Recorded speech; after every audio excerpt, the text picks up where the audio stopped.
tous, bon retour sur ma chaîne ou bienvenue selon votre cas. La semaine dernière, j'ai réalisé une vidéo sur les transmissions ciblées dans laquelle j'ai abordé brièvement le diagramme de soins. Donc aujourd'hui, je voudrais revenir sur le diagramme de soins pour vous en dire un petit peu plus. Donc le diagramme des activités de soins représente un tableau de bord du suivi de la personne soignée qui permet de consigner les activités de soins au niveau des trois rôles infirmiers, le rôle propre, le rôle prescrit et le rôle en collaboration. Ce diagramme est le reflet du projet de soins et de l'équipe. Ce diagramme est le reflet du projet de soins de l'équipe pluridisciplinaire autour de l'usager. C'est un élément du dossier de soins. Et comme je l'ai dit dans ma précédente vidéo, c'est un outil indissociable des transmissions ciblées. Alors, quels sont les objectifs du diagramme de soins? Tout d'abord, c'est d'enregistrer les activités de l'équipe pluridisciplinaire auprès de la personne soignée et ou de la famille. En effet, chaque soignant qui réalise un soin doit cocher les activités qu'il a réalisées et avec ses initiales. Ça nous permet déjà, dans un premier temps, de visualiser quelle est la charge en soins auprès de ce patient. Ensuite, autre objectif, c'est de disposer d'un outil synthétique qui contribue à assurer la continuité des soins. Quand on regarde le diagramme, on voit rapidement ce qu'il y a à faire autour de ce patient, si c'est une toilette complète au lit ou si c'est une toilette au lavabo, par exemple. Mais il peut aussi, autre objectif, nous aider à évaluer le degré de dépendance de la personne soignée ou en suivre l'évolution. En effet, si au début de l'hospitalisation, la personne prise en charge avait besoin d'une toilette complète au lit, il se peut qu'au bout de quelques jours, elle puisse faire sa toilette avec aide au fauteuil, par exemple, et enfin, en fin de séjour, faire sa toilette seule au lavabo. Donc là, on voit bien sur le diagramme l'évolution de la personne soignée. Autre objectif, c'est de gagner du temps dans la transmission écrite des actes de soins répétitifs. En effet, ça ne sert à rien d'écrire dans les transmissions toilette faite RAS. Ça, pour dire que la toilette est faite, il suffit de faire une croix dans une case. C'est ce qu'on fait avec le diagramme de soins. Ensuite, il permet de valoriser et de visualiser les actes relevant du rôle propre infirmier. En effet, comme je l'ai dit dans ma précédente vidéo, les soins relationnels ne sont pas très valorisés dans les transmissions, elles sont souvent oubliées. Là, le fait de noter, enfin de cocher dans le diagramme qu'il y a eu un entretien avec la famille ou une relation d'aide, etc., permet de valoriser ce rôle, notamment relationnel, mais aussi les soins éducatifs, qui sont souvent oubliés. Et enfin, dernier objectif, ce diagramme constitue un élément de preuve en cas de contentieux, puisque chaque acte doit être enregistré et signé, donc on peut faire la preuve qu'il a été effectivement réalisé et par qui. Alors, comment est conçu le diagramme de soins?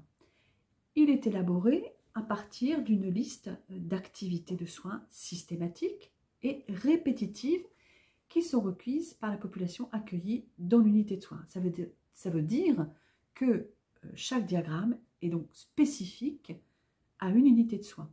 C'est pourquoi il est important que les utilisateurs participent à son élaboration. Alors, lorsqu'on recense tous les actes répétitifs systématiques, il est bien évident que quelquefois, il y a des actes requis par certaines personnes dans l'unité qui ne figurent pas sur ce diagramme. Donc, pour cela, des cases vierges sont prévues pour permettre de personnaliser le diagramme pour un patient qui aurait des soins répétitifs non répertoriés dans le diagramme standard. Par exemple, un soin de canule de trachéo pour une personne qui sera hospitalisée en neurologie. Alors, en outre, l'élaboration du diagramme et le rythme préconisé des saisies doivent être adaptés à l'activité de l'unité et à la durée moyenne de séjour, la fameuse DMS. Par exemple, des diagrammes peuvent être horaires, ce sera le cas en soins intensifs ou en réanimation. Ils peuvent être par quart de travail, c'est le cas de la plupart des unités de médecine chirurgie obstétrique en milieu hospitalier. Il peut être journalier ou encore hebdomadaire, par exemple en EHPAD. Ensuite, les soins sont classés, ils sont listés selon les mêmes rubriques partout dans un établissement en général, en soins de base, soins techniques, soins relationnels et éducatifs. Et ça peut permettre de le mettre en lien avec les CIPS, dont je vous parlerai ultérieurement. Et chaque unité rédige un guide d'utilisation de ce diagramme de soins qui doit être accessible à tous. Alors, pour élaborer donc un diagramme de soins, il faut d'abord lister les activités de soins. Ensuite, il faut recenser les activités de soins qui sont répétitives, systématiques, et ça on les retrouve notamment dans les transmissions qui concernent les typologies de patients fréquemment hospitalisés dans l'unité. Et on ne va conserver que les soins prévalents. Ensuite, ces soins prévalents vont être classés dans les rubriques soins de base, soins techniques, soins relationnels et éducatifs. Ce qui permet de construire ensuite l'outil, le diagramme de soins. Et comme je l'ai dit, on va laisser 2-3 cases vierges par rubrique pour individualiser les situations spécifiques, comme le soin de canule de trachéo dont j'ai parlé tout à l'heure. Alors, quels sont les principes d'utilisation de ce diagramme? Donc déjà, le diagramme est élaboré avec, en abscisse, l'unité temporelle, donc les dates, n'est-ce pas, et en ordonnée, les différentes activités. Il faut également une légende qui doit apparaître, qui nous permettent de visualiser les codes de remplissage. Par exemple, les infirmiers peuvent cocher avec un triangle les actes qu'ils ont réalisés eux-mêmes, et les AS et AP peuvent cocher d'une croix. Ça, c'est l'unité qui fait le choix de ce type de code. Et chaque équipe peut également créer des codes complémentaires qui lui semblent nécessaires. Si au cours d'un soin, un problème se pose, donc un des soins qui est répertorié donc, sur le diagramme, si au cours de ce soin, un problème se pose, le soignant va noter un point rouge à côté de la croix ou du triangle.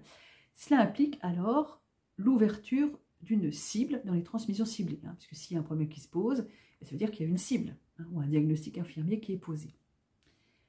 Alors sur ce diagramme également, le malade est identifié, avec généralement l'étiquette informatique. Alors, le soignant est aussi identifiable par sa signature, ou au moins des initiales, par le biais d'une liste validée d'initiales, qui est tenue à jour, comme pour les transmissions ciblées. Et dans tous les cas, l'infirmier signe le diagramme sur son quart de travail, ce qui lui permet de valider les soins réalisés en collaboration avec les aides-soignants et les auxiliaires de puériculture.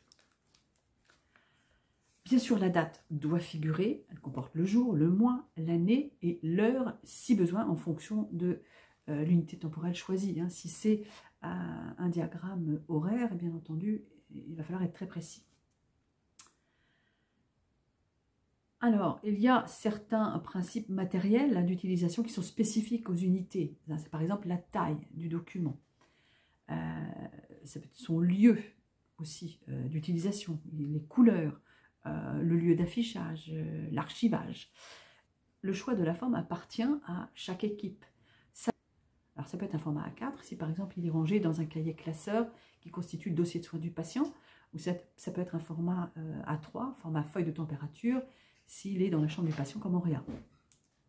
Le choix du lieu de stockage, de son utilisation, par exemple le moment des saisies, le lieu des saisies, est-ce que c'est en temps réel ou en différé, eh bien c'est à déterminer par chaque équipe.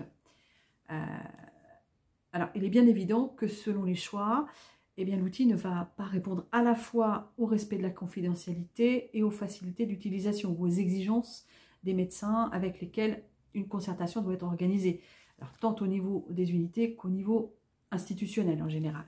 Si par exemple on prend un format A4 qui est rangé dans le dossier de soins, qui serait un cahier classeur, là on va respecter la confidentialité puisqu'il est rangé dans un cahier classeur.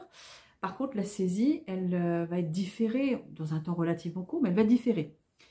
Et en revanche aussi, par contre, ça, ce qui est positif, c'est qu'on va pouvoir l'utiliser au moment des transmissions orales. Si, par exemple, c'est un format A3, type format feuille de température, et qui se trouve au lit du malade, c'est généralement le cas en réa, là, bien entendu, la confidentialité n'est pas respectée. En revanche, la saisie va être faite en temps réel et là, le petit point négatif, c'est que ne sera pas sous les yeux au moment des transmissions orales. Donc, voilà un petit peu ce que j'entendais hein, par les réponses qui ne sont pas toutes conformes à la réglementation, parce que si c'est confidentiel, c'est moins facile d'utilisation, ça répond peut-être pas aux exigences des médecins, et si ça répond aux exigences des médecins et plus facile d'utilisation, ben là ce sera peut-être moins confidentiel. Donc là, je vous montre un exemple de diagramme de médecine gériatrique, où là vous voyez que il est de format A4, c'est un diagramme qui est rangé dans un cahier classeur qui sert donc qui est le dossier patient, hein, qui va contenir aussi les fiches transmission ciblées, la feuille de prescription, etc. etc. Si effectivement on a encore un dossier papier, bon aujourd'hui bien entendu, beaucoup de choses sont sur la forme informatisée, y compris le diagramme. Mais si vous comprenez comment ça fonctionne sur un dossier papier, vous comprendrez automatiquement comment ça fonctionne aussi de manière informatisée. Donc sur cette première partie, là, on a des soins du rôle propre, comme les soins d'hygiène, des soins de confort, tout ce qui est en lien avec le sommeil, l'élimination. Et on voit en bas, effectivement, qu'on peut retrouver l'emplacement pour la signature de l'infirmier, enfin les initiales, celle de l'AS et aussi de l'ASH. Et vous avez la légende en bas, si par exemple, si on reprend le soin d'hygiène, est-ce que c'est une toilette par exemple partielle, donc on aura un P, hein, un C si c'est complet, un F si c'est au fauteuil. Ensuite, s'il y a un point rouge, ça veut dire que ça renvoie aux transmissions ciblées, ça veut dire qu'on a constaté un problème au moment de la toilette. Ensuite, on va aussi avoir certaines données sur l'autonomie hein, de la personne avec un code de 1 à 5, hein, pour 1 étant complètement autonome, c'est-à-dire qu'il y a juste une supervision, hein, la toilette voilà, a été faite avec supervision, mais elle a été faite par le patient, et 5, ça va être complètement dépendant. Sur la diapo suivante, c'est la suite hein, des soins de base, avec donc la locomotion, l'alimentation, tout ce qui est en lien avec le confort et la sécurité, avec les mêmes codes. Ensuite, nous avons là des soins qui sont plus techniques, hein, avec par exemple au niveau de l'alimentation, des pauses de sonde nasogastrique, d'aspiration, etc. Mais toujours les mêmes codes. Et on trouve en bas donc les soins relationnels. Hein, et ça, c'est important. C'est justement ces fameux soins qui ne sont généralement pas assez valorisés dans des transmissions dites narratives. Hein, donc au moins l'accueil, ça peut être l'accueil du patient, mais aussi l'accueil de la famille, ça peut être l'information, ça peut être de la relation d'aide, ça peut être relation avec l'entourage, ça peut être aussi de l'éducation, hein, soins d'éducation. Là, effectivement, on est en médecine gériatrique, mais dans le service que je gérais, qui était un service d'angiologie, où beaucoup de patients étaient sous antico, il y avait beaucoup de soins éducatifs en lien avec les anticoagulants, par exemple. Et sur cette dernière page, nous avons encore la suite donc, de soins techniques hein, qui sont fréquents dans l'unité. Alors, bien entendu, hein, les diagrammes de soins sont différents entre les différentes spécialités ou disciplines d'un établissement hospitalier. Donc, pour résumer, il faut déjà, sur un diagramme de soins, le patient doit être identifié, le soignant doit être aussi identifié, la date doit être lisible, donc on doit avoir les actes répétitifs et systématiques, et un acte qui pose problème doit être repéré, par exemple d'un point rouge, enfin d'un code qui renvoie à la cible adaptée dans les transmissions ciblées. Il doit y avoir un guide d'utilisation, les codes d'identification de grade doivent être respectés, par exemple, comme je disais tout à l'heure, le triangle pour l'infirmier, la croix pour l'aide-soignante, ou d'éventuels autres codes de remplissage. La liste des initiales signatures, elle doit être disponible et mise à jour. Ensuite, il faut bien choisir effectivement le lieu de saisie, hein, par exemple la chambre ou dans la salle de soins, hein, ça dépend des cas. Le moment, et aussi le lieu de stockage, hein, est-ce que c'est dans la chambre, est-ce que c'est dans le dossier de soins. Et ce diagramme, bien sûr, dans l'idéal, est utilisé aussi au moment des transmissions orales. Donc voilà, cette vidéo sur le diagramme de soins est terminée. J'espère que vous y voyez un petit peu plus clair sur la conception de ce diagramme, mais surtout son utilisation et son lien avec les transmissions ciblées, hein, via le code type point rouge, hein, que j'évoquais tout à l'heure, quand un problème est repéré. D'où le fait que ce diagramme est vraiment indissociable des transmissions ciblées. Donc je vous dis à très bientôt pour une nouvelle vidéo, c'est-à-dire la semaine prochaine, et je pense que ce sera une vidéo de révision avec un questionnaire donc relatif à l'UE 2.6. À la semaine prochaine.